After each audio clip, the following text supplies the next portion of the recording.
একটা হিন্দুর যেমন তাওহীদের জ্ঞান থাকে না, আজকে অধিকাংশ মুসলমানের তাওহীদের জ্ঞান নাই।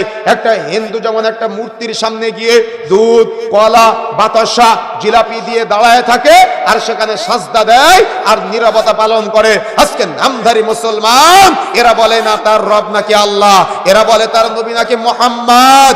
এ আল্লাহকে চিনে না, এ নবীকে চিনে না বিধায় একজন হিন্দু যেমন মূর্তির সামনে দুধ, কলা, বাতাসা নিয়ে প্রসাদ নিয়ে দাঁড়ায় থাকে।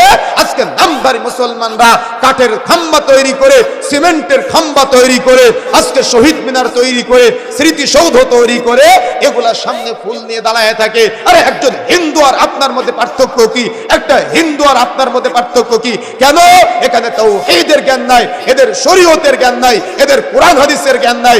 তাই এরা ওই একটা হিন্দু যেমন একটা হাত পাওয়ালা মূর্তির সামনে গিয়ে বাতাসা নিয়ে, ফুল নিয়ে, লাউ নিয়ে, মুরগি নিয়ে, কদু নিয়ে, গাছের একটা লাউ হয়েছে লাউ নিয়ে চলে যায় সেখানে। আজকে আমাদের মা বোনদের তাওহীদের জ্ঞান নাই, তাই মুরগিতে প্রথম ডিম দিলে ওই ডিমটা নিয়ে চলে যায় মাজারে, গরুতে প্রথমে বাছুর দিলে বাছুর মানত করে মাজারে, গাছে একটা লাউ হলে লাউ মানত করে মাজারে। তার মানে সব শিরকিয়াতের সাথে জড়িত। কেন?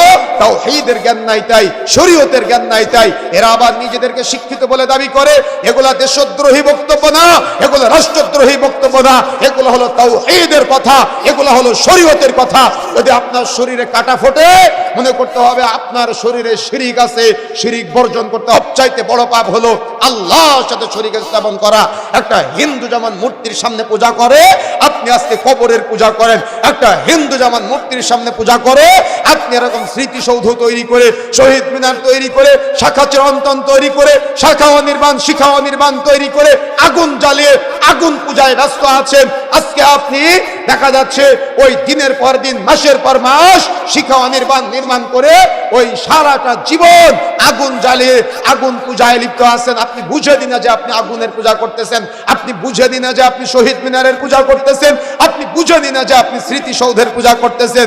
আজকে আমাদের যুবকদের শরীয়তের জ্ঞান না থাকার কারণে এরা এই দিন তাদের রূহের মাগফিরাতের জন্য সাদাকা না করে, দোয়া না করে তারা আজকে কি করে?